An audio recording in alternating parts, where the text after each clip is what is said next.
성도님들 안녕하십니까? 저희 고향에는 제법 큰 강이 흐릅니다. 금호강이라고 해서 제법 크고 유명한 강입니다. 어렸을 때 늘 여름이면은 강에서 놀았던 생각이 납니다. 친구들하고 물놀이도 하고 고기도 잡고 또 강가의 뚝방을 거닐기도 하면서 놀았던 이 강이 있습니다. 저는 고향을 생각하면 가장 먼저 생각나는 것이 이 고향에 있는 강이었습니다. 그런데 지금은 강이 오염되었습니다. 강수량도 턱도 없이 줄었고 전혀 강 같은 기분이 들지 않습니다. 그래서 고향을 잃어버린 것 같은 생각이 들 때가 있습니다. 사람이 사람답게 살려면은 이 자연 환경은 너무나 중요합니다. 자연 환경뿐만 아니고 자신이 살아가는 삶의 환경, 주변의 환경, 집안 환경을 청결하게 하는 것은 너무나 중요합니다. 성경은 청결을 엄청나게 강조하고 있습니다. 성전을 청결하게 해야 한다. 성전 안에 있는 제단을 청결하게 해야 된다. 집안을 청결하게 해야 한다. 성전에서 일하는 사람들이 청결하게 해야 한다. 제가 아는 어떤 교수님께서 이분은 미국에서 사시면서 유대인들하고 아주 가깝게 지내는 유대인들이 친구가 있는 그런 분이었습니다. 그분이 이런 말씀을 합니다. 한 것이 기억납니다. 유대인들은 청소를 아주 깨끗이 잘한다. 집안을 청결하게 하는 어떤 민족보다도 다른 민족보다도 청결하게 한다. 그런 이야기를 들은 적이 있습니다. 그래서 이들은 안식일 날 회당에 가기 전에 집안을 깨끗이 정리하고 또 유대인들이 지키는 절기가 있습니다. 여러 차례 1년에 절기가 있는데 절기가 오면은 집안을 대대적으로 청소하고 특히 집안에 있는 누룩 이런 것을 찾아서 없앤다고 합니다. 출애굽기 19장에도 보면은 모세가 시내산에서 하나님으로부터 십계명을 받았는데요. 하나님께서는 모세에게 십계명을 주시기 전에 이스라엘 백성들에게 먼저 몸을 깨끗이 하고 청결하게 해야 된다고 말씀을 하셨습니다. 출애굽기 19장 10절에 여호와께서 모세에게 이르시되 너는 백성에게로 가서 오늘과 내일 그들을 성결하게 하며 그들에게 옷을 빨게 하고 준비하게 하여 셋째 날을 기다리게 하라. 이는 셋째 날에 나 여호와가 온 백성의 목전에서 시내산에 강림할 것임이니라. 사랑하는 성도 여러분, 하나님께서는 또 성경은 우리들에게 청결을 강조하고 있습니다. 그러면 하나님께서는 우리들에게 삶의 환경만을 청결하게 해야 된다는 거 말씀하고 있을까요? 집안 환경이나 주위 환경만을 깨끗하게 청결하게 해야 된다고 말씀하실까요? 아닙니다. 성경은 우리들의 내면 세계, 마음의 청결을 강조하고 있습니다. 마태복음 23장에 보면은 예수님께서 바리새인들과 서기관들의 외식과 위선적인 행동을 책망하시는 내용이 나와 있습니다.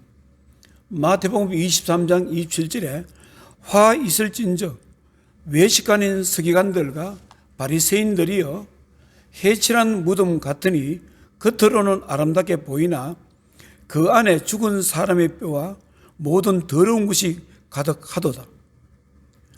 마태복음 23장 28절 이와 같이 너희도 겉으로는 사람에게 옳게 보이되 안으로는 외식과 불법이 가득하도다. 여러분들은 왜 성도들이 주일을 열심히 지켜야 된다고 생각하십니까? 예배를 드리면서 하나님을 경배하고 찬양하고 하나님의 이름을 높이는 것만이 예배가 아닙니다. 예배를 통해서 하나님 백성들이 거룩해지기 때문에 예배를 드려야 되는 것입니다. 예배를 통해서 우리의 심령이 깨끗해지고 우리의 마음이 청결해지고 거룩해지기 때문에 우리는 예배를 드려야 되는 것입니다. 주일을 거룩하게 지내면 주일을 거룩하게 지내는 사람이 거룩하게 되기 때문에 우리는 예배를 드려야 되는 것입니다. 여러분들은 성경 말씀이 우리들에게 어떤 영향을 끼친다고 생각하십니까? 성경 말씀은 우리들의 영혼을 깨끗하게 하고 우리의 영혼을 청결하게 하는 것입니다. 베드로전서 1장 22절에 너희가 진리를 순종함으로 너희 영혼을 깨끗하게 하여 거짓이 없이 형제를 사랑하기에 이르렀으니 마음으로 뜨겁게 서로 사랑하라. 베드로전서 1장 23절에 너희가 거듭난 것은 썩어질 씨로 된 것이 아니요 썩지 아니할 씨로 된 것이니 살아있고 항상 있는 하나님 말씀으로 되었느니라.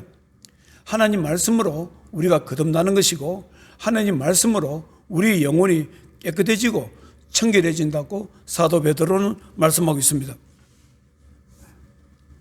사랑하는 성도 여러분, 성경은 사람들이 영혼이 깨끗하게 되고 청결하게 되는 일에 집중되어 있습니다. 시편 1편 1절에 복 있는 사람은 악인들의 길을 따르지 아니하며 죄인들의 길에 서지 아니하며 오만한 자들의 자리에 앉지 아니하고. 여러분들은 이 말씀을 어떻게 듣고 있습니까? 저는 이 말씀을 엄청나게 중요하게 생각하는 말씀입니다. 시편 1편은 시편 150편 전체에서 서론에 해당하는 부분입니다. 시편 1편을 보면은 시편 150편 다 보지 않아도 시편 내용이 무엇을 말씀하고 있는가를 알 수가 있는 것입니다. 사람은 함께 살면서 서로 영향을 주게 되어 있습니다. 좋은 사람은 좋은 영향을 끼치게 되고 선한 사람은 선한 영향을 끼치게 되고 악한 사람은 악한 영향을 끼치게 됩니다. 오만한 자와 교만한 자는 사람들에게 교만한 영향을 끼치게 되는 것입니다. 그래서 세상에서 가장 조심해야 될 것이 사람인 것입니다. 세상에서 가장 무서운 것이 바로 사람인 것입니다. 누가 사람을 죽입니까? 사람이 사람을 죽입니다. 누가 사람을 파괴하는 것입니까? 사람이 사람을 파괴하는 것입니다. 누가 사람의 영혼을 피폐하게 만듭니까? 사람이 사람의 영혼을 피폐하게 하는 것입니다. 저는 목사로서 일을 하다가 보니까 자연스럽게 책을 가까이 하게 되었습니다. 처음에는 책을 통해서 지식을 얻어야 되겠다는 마음으로 이 책, 저 책을 도움이 되는 그런 책을 사서 구해서 보았습니다. 그런데 언젠가부터 저는 이런 생각을 하게 되었습니다. 책을 통해서 단순한 지식만을 얻는 것이 아니라 책을 통해서 사람을 만나게 된다는 것을 깨닫게 되었습니다. 그래서 요즘은 언젠가부터 제가 책을 읽으면서 책을 구하면서 이 책을 통해서 이 책을 썼는 이 저자, 사람을 만나게 된다는 그런 즐거움이 있었습니다. 성경은 사람을 볼 수 있는 영적인 분별력이나 감각이 있는 사람은 복 있는 사람이라고 말씀하고 있습니다. 시편 1편 1절에 복 있는 사람은 악인들의 길을 따르지 아니하며 죄인들의 길에 서지 아니하며 오만한 자들의 자리에 앉지 아니하며 무엇을 말하고 있습니까? 사람을 조심해야 되고 사람을 바라볼 수 있는 영적인 분별력과 안목과 감각이 있어야 된다는 걸 말씀합니다. 그런 사람이 복 있는 사람이라고 말씀하는 것입니다. 그리고 하나님 말씀을 진실로 좋아해서 늘 머릿속에서나 마음으로 묵상할 수 있는 사람이 복 있는 사람이라고 말씀합니다. 세상에는 쓸데없는 지식이 너무나 많습니다. 헛된 지식들 너무나 많이 있습니다. 사람의 정신을 피폐하게 하고 사람의 영혼을 깔아먹는 잘못된 이념, 쓸데없는 망상, 쓸데없는 한상을 심어주는 것들로 세상은 가득 차 있습니다. 요한계시록 16장 13절에 14절에 이런 내용이 있습니다. 또 내가 보니 깨구리 같은 더러운 영이 용의 입과 짐승의 입과 거짓 선지자의 입에서 나오니 그들은 귀신의 영이라. 이적을 행하여 천하 왕들에게 가서 하나님 곧 전능하신 이의 큰 날에 있을 전쟁을 위하여 그들을 모으더라. 여기서 깨구리 같은 더러운 영이 용의 입과 짐승의 입과 거짓 선지자의 입에서 나오니, 이 말씀은 더러운 영이 용의 입, 마귀의 입, 용의 입이라는 것은 마귀의 입을 말합니다. 사단의 입을 말합니다. 또 왕들의 입, 짐승의 입은 권력을 가진 왕들을 말하는 것입니다. 왕들의 입과 또 거짓 선지자의 입에서 나오니, 거짓 선지자는 왕들을 추종하는, 떠받치는 이 추종자들을 말하는 것입니다. 악한 영이, 깨구리 같은 더러운 영이 사단의 입에서 나오고 왕들의 입에서 나오고 왕들을 추종해서 그것 가지고 묵고 살아가는 추종자들, 세력들이 있습니다. 그런 사람들이 입에서 나온다고 이렇게 말씀을 하고 있습니다. 세상을 지배하는 권력자들의 무기는 그들의 입에서 나오는 말입니다. 말로 사람들에게 환상을 심어주고 말로 적을 공격하고 말로 결국은 자신들이 죽습니다. 제가 얼마 전에 TV에서 캐나다에 있는 토론토 대학교의 철학가 교수님이 강의를 하는 것을 들어본 적이 있습니다. 로마 정치인 중에 키케로라는 정치인이 있습니다. 아마 많은 분들이 키케로라는 이름을 알고 있을 것입니다. 이분이 이런 말을 했다고 합니다. 논리가 통하지 않으면 적의 인신을 공격하라. 제가 그 말을 듣고 제가 깜짝 놀랐습니다. 모든 힘 있는 사람, 권력을 가진 사람, 세계 왕들을, 이런 사람들 보면 처음에는 논리를 가지고 상대편을 대응합니다. 그렇지 않으면 그 다음부터는 상대편의 흠을 찾습니다. 그리고 상대편에 무차별하게 공격하는 것입니다. 이게 로마 시대부터 흘러오는 이 정치적인 정치인들이 하는 그런 이 고전적인 방법인데, 지금도 여전히 세상은 그렇습니다. 세상에 온 나라가 사람들이 보면 말로 정치합니다. 말로 사람을 유혹하고 말로 사람을 미혹하고 말로 사람에게 한상을 심어줍니다. 그러다 결국은 말로 자기 자신들이 죽습니다.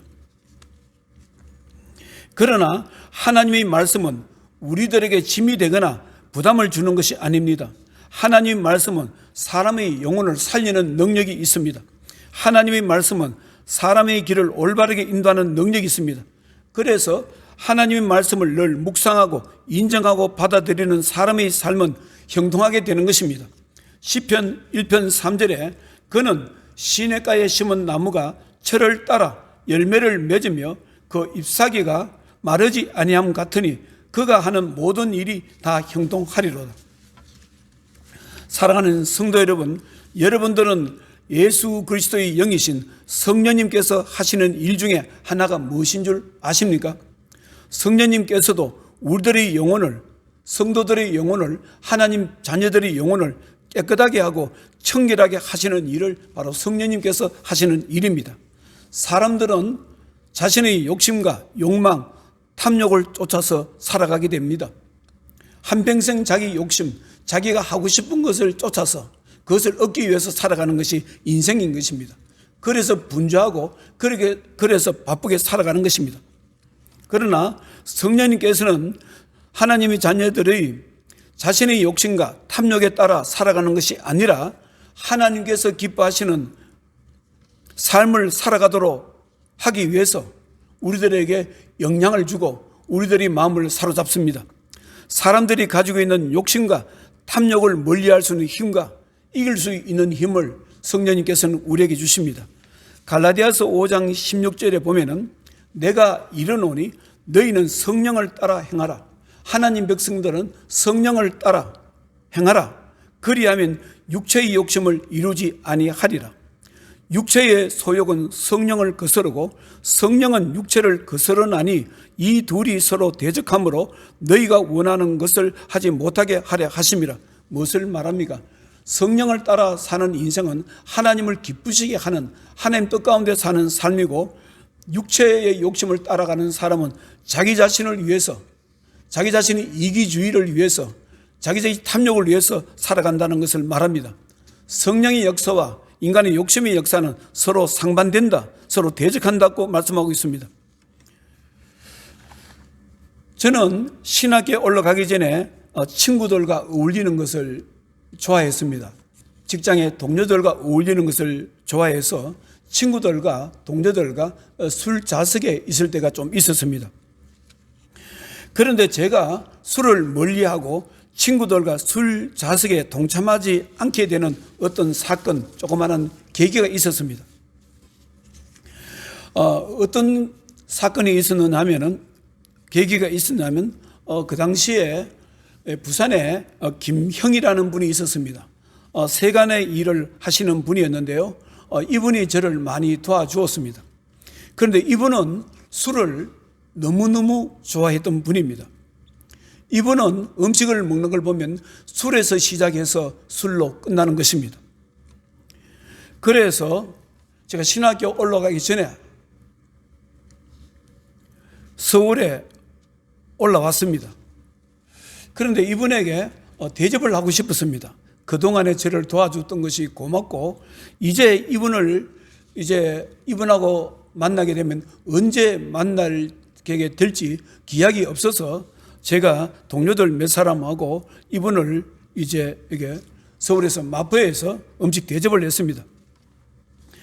들어간 음식점은 연탄불에 고기를 구워서 먹고 소주를 파는 집에 들어가서 그냥 연탄불가에서 동료들과 있었습니다. 그리고 동료들은 반갑게 또 즐겁게 식사도 하고 음식도 먹고 또 술도 먹고 그래서 담소를 나눴습니다. 그런데 처음에 자리에 앉았을 때 전부 다 자기 앞에 조그마한 소주잔에 처음에 소주를 채웠습니다. 저에게도 저의 잔에 소주가 들어있었습니다.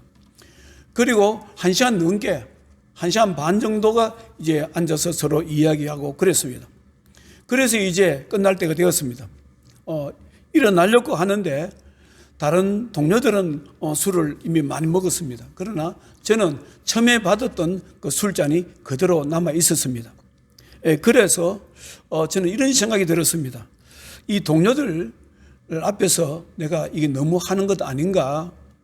그래서 이는 기본적인 예의로 생각하고 나에게 주어진 이 술잔을 비워야 되겠다 하고 잔을 들었습니다. 손에 들었습니다. 저는 그 순간에 그 김영이, 그분은 이미 술을 많이 먹은 상태였습니다. 그분이 제게 이런 이야기를 했습니다. 최영은 전도사가 되면은 딱 맞겠어요. 좋겠어요. 이렇게 말을 합니다. 저는 깜짝 놀랐습니다.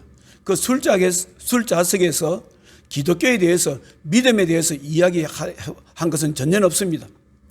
그래서 제가 그 김명에게 이렇게 물었습니다. 김명 혹시 교회 나가십니까? 김명 집에 부인이 교회를 나가십니까? 그러니까 아닙니다. 안 나간다는 거예요.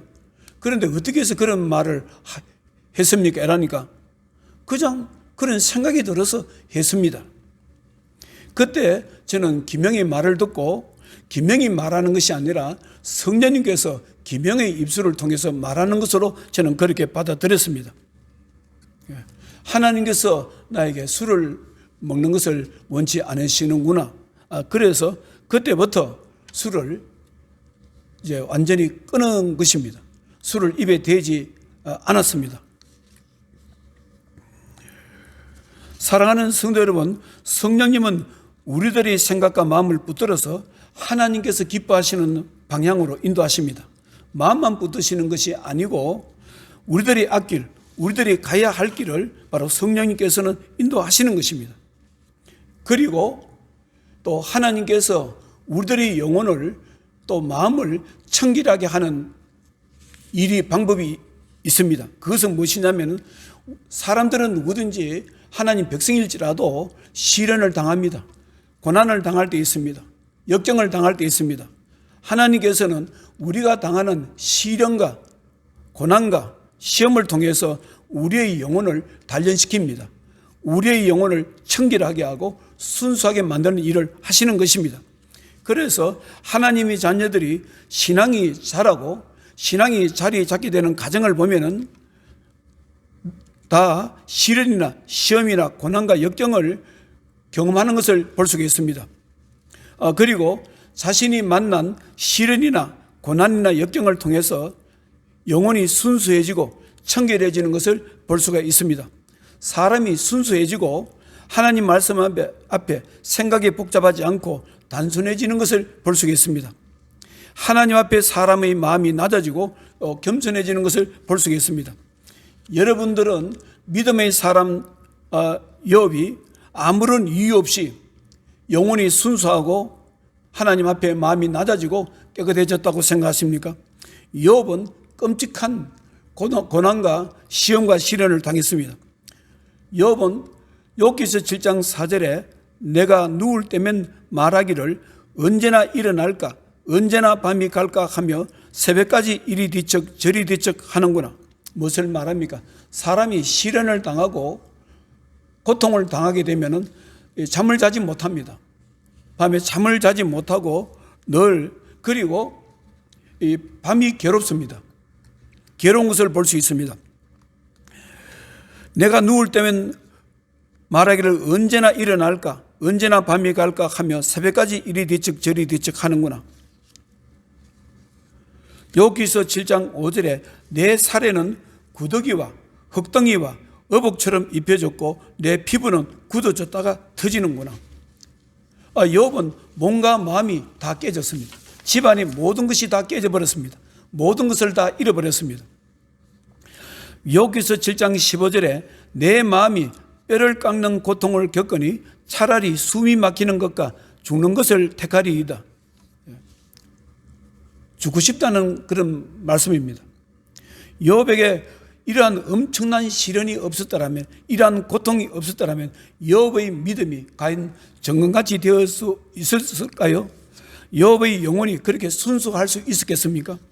모세가 40년 동안 미디안 광야에서 목동으로서의 비천한 삶이 없었다라면 과연 모세의 영혼이 그렇게 순수할 수 있었겠습니까? 하나님 앞에 그렇게 순수하게 무릎을 꿇을 수 있었겠습니까? 아브라함이 창세기 22장에 사랑하는 아들을 하나님께 번제물로 바쳐야 되는 그러한 시련이 없었다면 과연 아브라함의 믿음이 그렇게 순수하고 그렇게 청결할 수 있었겠습니까? 하나님께서는 우리가 당하는 시련과 고통을 통해서 시험을 통해서 우리의 영혼을 청결케 하고 깨끗하게 하는 것을 볼 수 있습니다. 사랑하는 성도 여러분, 하나님께서는 우리들이 하나님이 보시기에 순수한 영혼의 소유자, 청결한 마음의 소유자가 되시기를 늘 기대하고 있습니다. 사도 바울은 오늘 성경 말씀에서 하나님의 자녀가 하나님이 보시기에 어떠한 자녀가 되어야 하며 자신이 감당해야 될 사명이 무엇인가를 말씀하고 있습니다. 하나님의 자녀는 어떻게 되어야 되는지를 말씀하고 있고 자신이 사역자로서 사도로서 감당해야 될 사명이 무엇인가를 밝히는 내용이 바로 오늘 기록되어 있습니다. 고린도후서 11장 1절에 원하건대 너희는 나의 좀 어리석은 것을 용납하라. 청하건대 나를 용납하라. 2절에 내가 하나님의 열심으로 너희를 위하여 열심을 내노니 내가 너희를 정결한 처녀로 한 남편인 그리스도께 드리려고 중매함이로다. 무엇을 말합니까? 사도 바울이 말씀하고 싶어 하는 것은 하나님의 백성들이 믿음을 전도해서 복음을 전해서 사람들이 예수를 믿게 해서 그들을 정결한 처녀로, 청결한 신부로, 예수 그리스도의 신부로 부족함이 없는 사람으로 만드는데 자신은 열심을 품고 일하고 싶다는 내용입니다. 자기는 예수 믿는 사람에 대한 기대가 이렇습니다. 예수를 잘 믿어서 예수님께서 정말 기뻐하시는 점도 없고 흠도 없고 티도 없는 그 신랑 되시는 예수님께서 원하시는 청결한 순결한 신부가 되는 그런 믿음의 수준에까지 올라가기를 소망한다는 것입니다. 또 그를 위해서 자기가 열심을 품고 일하겠다는 것입니다. 주님께서는 우리들에게 단순한 예배조로만 부르신 것이 아닙니다. 주님께서 우리에게 원하시는 궁극적인 기대감은 우리들로 하여금 예수 그리스도의 신부로 부족함이 없는 신앙인으로 세우는 것입니다. 요한계시록 19장 6절에서 10절에 보면은 혼인 잔치가 있습니다. 예수 그리스도라는 신랑과 하나님의 자녀인 교회와 우리들이 흠없고 티 없는 신부가 결혼하는 내용이 있습니다. 어린 양의 혼인 잔치가 기록되어 있습니다. 제가 얼마 전에 항승주 박사님, 목사님이시기도 하시지요. 서울대학교에서 예방의학을 전공해서 독일에서 공부해서 한국에서 암에 대해서 또 암 환자를 위해서 많은 일을 하시는 분이죠. 이분이 이런 이야기를 TV에서 말하는 것을 들었습니다. 코로나는 치료하는 방법이 없고 코로나는 면역력을 키워서 예방하는 병입니다. 그래서 면역력을 키워야 된다는 것입니다.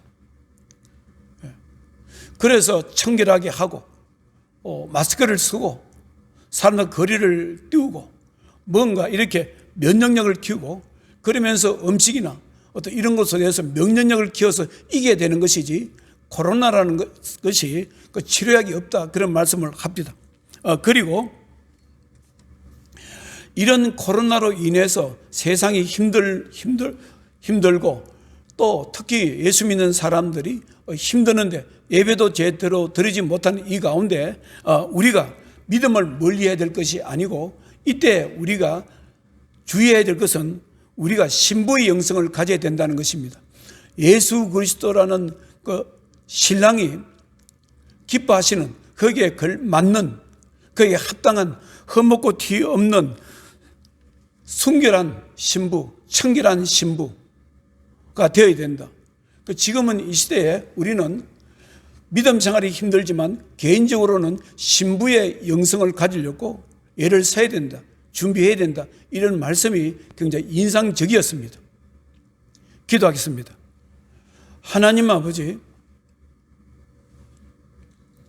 오늘 우리들은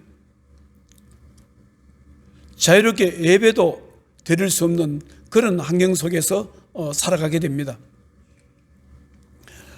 아버지님, 자연적으로 예배를 제대로 드리지 못하고 기도할 기회가 잘 없고 성도들과 교제가 없으므로 점점 믿음이 우리는 멀리하게 되고 우리 자신도 모르게 믿음이 식어가고 떨어져 가고 있습니다.